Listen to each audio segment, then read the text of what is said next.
Bonjour François de Rugy. Bonjour. Alors vous aurez peut-être un message ce soir, mais vous en avez déjà un ce matin. Il est signé François Bayrou. Il explique qu'une nouvelle étape de l'augmentation des taxes est prévue en janvier. Et il dit précisément « Cela mérite que nous y réfléchissions ». Est-ce que le rythme des taxes peut évoluer? C'est pas rien quand François Bayrou prend la parole pour mettre en garde le gouvernement. Vous savez, le propre des hommes d'État, c'est justement de prendre des décisions réfléchies. Et la décision sur la taxe carbone, sur la fiscalité écologique, c'est une décision mûrement réfléchie, qui a d'ailleurs été partagée par plusieurs gouvernements, par plusieurs présidents de la République, qui a d'ailleurs été largement partagée quand on a parlé de la lutte contre le dérèglement climatique, quand on a célébré à Paris, en 2015, il y a à peine 3 ans, l'accord mondial sur le climat. Ensuite, il faut savoir faire preuve de cohérence et de constance dans le temps. Sinon, nous n'aurons aucun résultat en matière de climat. Quand vous avez quelqu'un comme François Bayrou qui est un partenaire de la majorité, quand vous avez un membre de votre gouvernement, vous croisez tous les mercredis au Conseil des ministres, Jean-Yves Le Drian, qui dit que le mouvement des Gilets jaunes repose sur un sentiment selon lequel la transition écologique est payée davantage par certaines catégories sociales. Être un homme d'État, comme vous dites, c'est aussi parfois se dire on est peut-être allé au-delà du seuil d'acceptabilité, on va y aller plus doucement. Mais qu'est-ce que l'on fait alors ?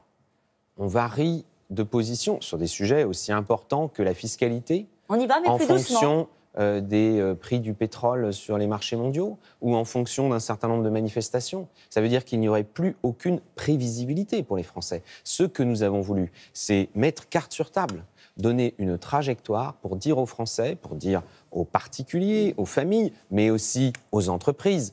Voilà ce qui va se passer dans les années qui viennent. Vous pouvez vous préparer, vous pouvez vous engager dans la transformation et en tirer d'ailleurs des bénéfices. Le bénéfice que les Français peuvent en tirer, c'est de ne plus subir les hausses des prix du pétrole sur le marché mondial. Car c'est cela la principale cause de hausse des prix des carburants, par exemple. Vous qui vous battez pour l'écologie depuis longtemps, ça vous agace ces prises de position? Comme celle de François Bayrou, comme celle de Jean-Yves Le Drian? Ça ne m'empêche pas du tout de continuer à dire que ce qu'il faut, c'est agir. Moi, j'ai dit, quand j'ai été nommé ministre, l'écologie qui agit. Je suis là pour faire vivre l'écologie qui agit. Vous savez, les grands discours sur l'écologie... L'écologie punitive aussi, hein. Oui, puis les grands discours sur l'écologie, nous en avons eu. Et les grands discours sur l'éveil des consciences, sur il faut que nous transformions nos modes de vie, nos modes de production. Mais si nous ne le faisons pas, si nous ne nous donnons pas les moyens de faire les choses avec les Français. Et moi, j'entends ce que disent des personnes qui disent c'est plus difficile pour nous parce qu'on habite à tel endroit, ou c'est plus difficile pour nous parce qu'on a tel budget, on a tel revenu. Et c'est pour cela que nous avons pris des mesures d'accompagnement et d'accompagnement social, d'accompagnement solidaire. C'est ce que pense François Bayrou. Pas suffisamment. Quand nous élargissons le chèque énergie, il y avait déjà 3,6 millions de Français qui en bénéficiaient. Nous l'élargissons à 2,2 millions supplémentaires. C'est-à-dire que nous aurons 6 millions de ménages français qui en bénéficieront l'année prochaine. On augmente de 50 € en moyenne ce chèque énergie. Je crois que nous avons une préoccupation justement de solidarité. Pardon d'y revenir, mais il dit attention avec la rupture avec le pays. Ce que j'entends de ce que vous dites très clairement ce matin, c'est non. On ne bougera pas. Peu importe la rupture avec le pays, comme le dit François Bayrou. De quel pays parle-t-on? De quel pays parle-t-il? Oui, mais justement, nous sommes des responsables politiques, en tout cas moi je le suis, et vous le savez bien, la France est diverse. La France ne se résume pas aux Gilets jaunes. D'ailleurs, il y a eu des dérives graves dans le mouvement des Gilets jaunes ces derniers jours, avec, il faut bien le dire, parfois plutôt des capuches noires que des Gilets jaunes. Des gens qui ont forcé d'autres automobilistes à porter un gilet jaune. Mais où sommes-nous? Ou qui ont tenu des propos ou des agressions racistes ou homophobes. C'est inacceptable. Ou qui ont cassé, vous avez vu, le péage de Virsac en Gironde, qui a été saccagé. Ça n'a plus rien à voir avec une revendication par rapport à la question des prix des carburants. Vous êtes d'accord pour dire qu'il faut en sortir?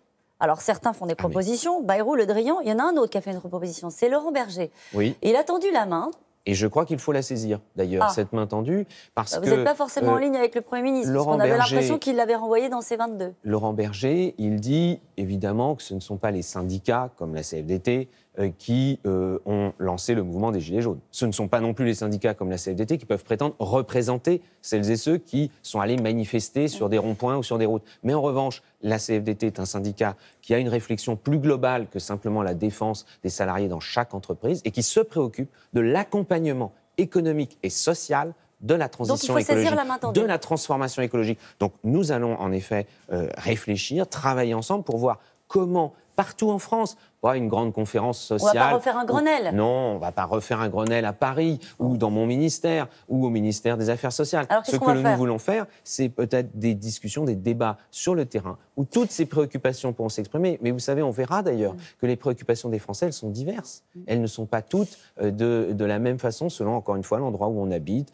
les revenus que l'on a. Beaucoup de Français ont déjà changé, par exemple. Est-ce que ces Français qui prennent le train le matin pour aller travailler ou les transports en commun, est-ce que ceux-là, on va leur dire, finalement, l'effort que vous faites, car c'est un effort, il ne sert à rien, il faut l'abandonner. En tout cas, ce matin, on retient que vous acceptez la main tendue de Laurent Berger pour discuter de la meilleure manière de faire cette transition écologique et d'associer l'ensemble des Français.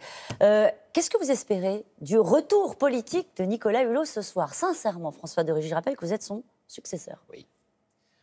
Moi, je pense que sa voix peut être utile justement pour participer à la pédagogie.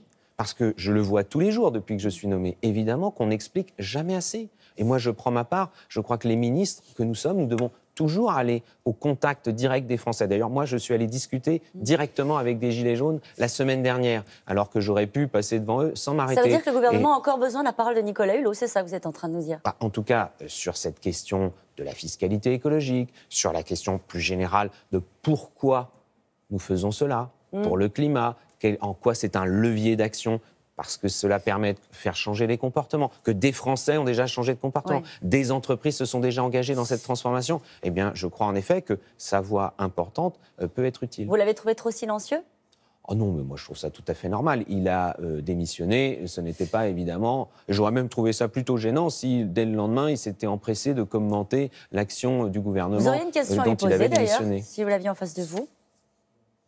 Moi, vous savez, si j'ai des échanges avec lui, je les ai en direct et en privé. Je ne vais pas faire des choses par plateau télévisé interposé, même si c'est sur la même chaîne qu'il sera c'était une bonne occasion. Et je l'écouterai avec attention. Vous n'êtes pas du genre à claquer la porte, vous, quand vous n'êtes pas content? Je crois que, si vous voulez, quand on veut l'écologie qui agit, on ne se dérobe pas devant les difficultés. Et moi, je vois en effet les difficultés. Mais je les connais, vous savez, dans l'histoire récente, ces dernières années, on a déjà eu des difficultés de ce type. Et d'autres gouvernements ont en effet abandonné le changement. Et je crois que les Français, même ceux qui sont en colère, ils nous en voudraient. Et dans 3 ans, ils nous sanctionneraient s'ils disaient, quand il y a eu des difficultés, vous avez abandonné. Alors justement, peut-être ce sera des difficultés, on verra bien. En tout cas, la loi pluriannuelle de l'énergie va être présentée dans les prochains jours par le gouvernement. Elle va sceller notamment la question du nucléaire. Il y a 3 scénarios sur la table, vous l'avez confirmé. Il y a un des scénarios qui est poussé par Bercy, qui dit qu'il n'y aurait aucune fermeture des réacteurs d'ici à 2028. 9 réacteurs fermeraient d'ici à 2035. Et alors là, certains tombent de l'armoire. Il y aurait même la construction de 4 EPR d'ici à 2040. Si ce scénario-là est validé par le gouvernement, vous pourriez accepter un scénario comme celui-ci? Vous avez bien fait de mettre tout cela au conditionnel. Et ce sont des scénarios, des documents de travail. Celui-ci ne vous convient pas, vous pouvez le dire. Mais moi, j'ai déjà dit que je travaillais sur une trajectoire pour l'énergie en général, pas simplement le nucléaire, pour développer les énergies renouvelables, pour développer les économies d'énergie, qui permettront aux Français de baisser leurs factures d'énergie quand les prix du pétrole augmentent. Et évidemment que je crois qu'il faut que ce soit crédible. Et pour être crédible, on ne repousse pas à plus tard. Par exemple, la fermeture des vieux réacteurs nucléaires dont il faut programmer la trajectoire progressive, en effet, de fermeture. C'est l'intérêt de la France et c'est l'intérêt aussi de l'entreprise EDF. Et voilà, François de Rugy dans un bras de fer avec Bercy qu'on va suivre attentivement. Merci beaucoup. Ça vous plaît, ça? Bonne journée. Non, c'est la réalité du ministre de la Transition énergétique. Vous le savez mieux que moi. C'est la réalité de la vie. C'est ça. Et donc de la vie politique. C'est dit. Merci beaucoup, François de Rugy. C'est à vous, Laurent.